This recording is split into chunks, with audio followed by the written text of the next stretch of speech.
کیا آپ یقین کریں گے کہ ایک خطرناک چور جو برسوں سے چوریاں کر رہا تھا، جس سے نہ پولیس کا خوف تھا نہ ہی لوگوں کا، اس نے ایک رات چوری کے لیے گھر میں قدم رکھا، لیکن چند منٹ بعد وہی شخص زمین پر بیٹھ کر رو رہا تھا۔ اس رات نے صرف اس کی زندگی نہیں بدلی بلکہ اس کا مقدر بھی بدل گیا۔ آخر اس گھر میں ایسا کیا ہوا؟ کس کی بات نے ایک چور کو توبہ کرنے پر مجبور کر دیا، اور کیوں اس رات کو لوگ چور کی آخری رات کہتے ہیں؟ ایک کہانی کو آخر تک ضرور سنیے گا، کیونکہ اس کا انجام آپ کے دل کو بھی ہلا دے گا۔ آگے بڑھنے سے پہلے آپ سے ایک چھوٹی سی گزارش ہے کہ ویڈیو کو لائک کریں، چینل کو سبسکرائب کر دیں، بیل آئیکن کو لازمی دبا دیں۔ ایک شہر میں سلیم نام کا شخص رہتا تھا۔ وہ بچپن میں ایک اچھا اور معصوم لڑکا تھا، لیکن غربت، برے دوستوں اور غلط فیصلوں نے اسے جرم کی دنیا میں دھکیل دیا۔ شروع میں وہ چھوٹی موٹی چوریاں کرتا تھا، پھر آہستہ آہستہ وہ ایک مشہور چور بن گیا۔ رات کے اندھیرے میں گھروں میں داخل ہونا، قیمتی سامان چرانا اور غائب ہو جانا اس کی معمول بن چکا تھا۔ لوگ اس کے نام سے خوف کھاتے تھے، لیکن سلیم کے دل میں سکون نہیں تھا۔ ہر چوری کے بعد اسے لگتا تھا کہ شاید اب زندگی بدل جائے گی، مگر جتنا پیسہ آتا اتنی ہی بے چینی بڑھتی جاتی۔ ایک رات سلیم اپنے اڈے پر بیٹھا تھا۔ اس کے ساتھیوں نے خبر دی کہ شہر کے ایک امیر تاجر کے گھر میں بہت دولت موجود ہے۔ اگر آج رات کامیابی مل گئی تو کئی مہینوں کی کمائی ایک ہی رات میں ہو جائے گی۔ سلیم نے فیصلہ کر لیا، یہ اس کی زندگی کی سب سے بڑی چوری ہونے والی تھی۔ اسے نہیں معلوم تھا کہ یہ اس کی آخری چوری بھی ثابت ہو سکتی ہے۔ آدھی رات کا وقت تھا، ہر طرف خاموشی تھی۔ سلیم دیوار پھلانگ کر تاجر کے گھر میں داخل ہو گیا۔ گھر کے تمام افراد سو رہے تھے۔ وہ آہستہ آہستہ ایک کمرے کی طرف بڑھا۔ جیسے ہی وہ الماری کھولنے لگا، اسے قریب کے کمرے میں کسی کی رونے کی آواز سنائی دی۔ سلیم چونک گیا۔ اس نے سوچا شاید کوئی جاگ گیا ہے۔ وہ خاموشی سے آواز کی طرف بڑھا۔ کمرے کا دروازہ تھوڑا سا کھلا ہوا تھا۔ اندر ایک بوڑھی عورت نماز پڑھ رہی تھی۔ نماز ختم کرنے کے بعد اس نے ہاتھ اٹھائے اور دعا مانگنے لگی۔ بوڑھی عورت رو رہی تھی اور کہہ رہی تھی کہ یا اللہ میرے بیٹے کو ہدایت دے دے، وہ غلط راستے پر چل پڑا ہے۔ میں جانتی ہوں تو ہر چیز پر قادر ہے، اگر میرا بیٹا واپس آ جائے تو میری زندگی سنور جائے گی۔ یہ الفاظ سن کر سلیم کے قدم رک گئے۔ اسے اپنی ماں یاد آ گئی، وہ ماں جو کئی سال پہلے دنیا سے جا چکی تھی، وہ ماں جو ہمیشہ کے لیے اس کے لیے دعا کرتی تھی، وہ ماں جو چاہتی تھی کہ اس کا بیٹا ایک اچھا انسان بنے۔ سلیم کی آنکھوں میں آنسو آ گئے۔ پہلی بار اسے اپنے گناہوں کا احساس ہوا۔ بوڑھی عورت کی دعا سن کر سلیم کے دل میں جیسے کسی نے ضرب لگا دی ہو۔ وہ دروازے کے پیچھے کھڑا کانپ رہا تھا۔ اس کے کانوں میں بار بار ایک ہی جملہ گونج رہا تھا، یا اللہ میرے بیٹے کو ہدایت دے دے۔ اچانک اسے اپنی ماں یاد آ گئی۔ وہ رات یاد آ گئی جب اس کی ماں نے اس کا ہاتھ پکڑ کر کہا تھا، بیٹا غلط راستہ چھوڑ دو، ایک دن بہت پچھتاؤ گے۔ لیکن اس وقت سلیم نے ماں کی بات پر توجہ نہ دی تھی۔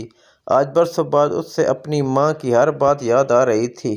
اس کی آنکھوں سے آنسو بہنے لگے۔ پہلی بار اسے احساس ہوا کہ وہ صرف لوگوں کا مال نہیں چراتا بلکہ اپنی آخرت بھی برباد کر رہا تھا۔ سلیم آہستہ آہستہ واپس الماری کی طرف پاس آیا۔ الماری کھلی ہوئی تھی، سامنے سونے کے زیورات اور رقم پڑی تھی۔ یہ سب کچھ وہ چند منٹوں میں لے جا سکتا تھا، لیکن آج اس کے ہاتھ آگے نہیں بڑھ رہے تھے۔ اسے ایسے لگ رہا تھا جیسے کوئی اسے روک رہا ہو۔ اس نے سامان کی طرف دیکھا، پھر آسمان کی طرف دیکھا اور دھیرے سے بولا، یا اللہ کیا میرے لیے بھی معافی کا کوئی راستہ ہے؟ اسی وقت اس کا پاؤں ایک میز سے ٹکرا گیا۔ ہلکی سی آواز ہوئی۔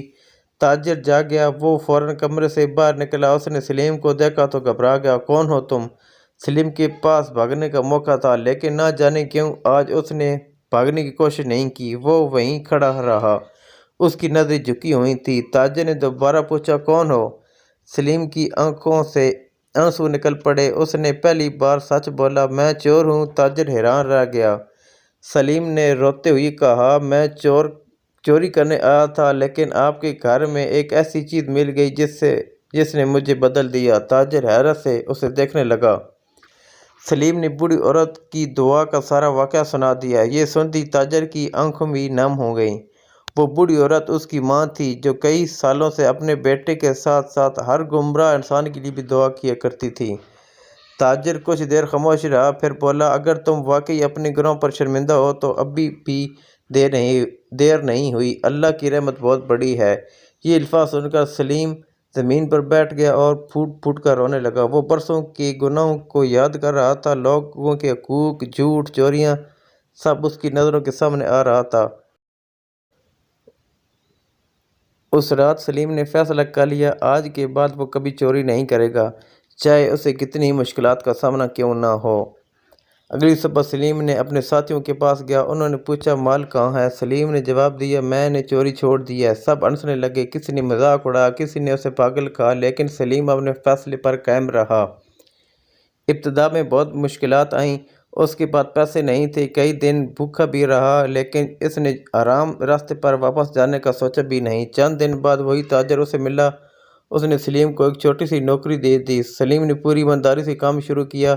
مہینے گزرتے گئے، پھر سال گزر گئے، نوجوان لوگ اس نوجوان کو دیکھ حیران تھے۔ وہی سلیم جو کبھی شہر کا مشہور چور تھا، آج اپنی ایمانداری کی وجہ سے پہچانا جاتا تھا۔ ایک دن مسجد میں ایک نوجوان اس کے پاس آیا اور بولا، میں بھی غلط راستے پر چل پڑا ہوں، مجھے کیا کرنا چاہیے؟ سلیم مسکرایا اور بولا، میں تم سے زیادہ گناہ گار تھا، لیکن جس دن انسان سچے دل سے اللہ کی طرف لوٹ آتا ہے، اسی دن اس کی نئی زندگی شروع ہو جاتی ہے۔ نوجوان کی آنکھوں میں آنسو آ گئے اور اس نے بھی توبہ کرنے کا فیصلہ کر لیا۔ سلیم نے آسمان کی طرف دیکھا، اس سے اپنی ماں یاد آ گئی، اور وہ بوڑھی عورت بھی، جس کی ایک دعا نے اس کی پوری زندگی بدل دی۔ اس کہانی سے ہمیں یہ سبق ملتا ہے کہ کبھی بھی کسی گناہ گار کو حقیر نہ سمجھے۔ ہو سکتا ہے آج وہ گناہوں میں ہو اور کل اللہ تعالیٰ اسے ہم سب سے بہتر بنا دے۔ اللہ کی رحمت سے کبھی مایوس نہ ہوں، کیونکہ سچی توبہ انسان کی تقدیر بدل سکتی ہے۔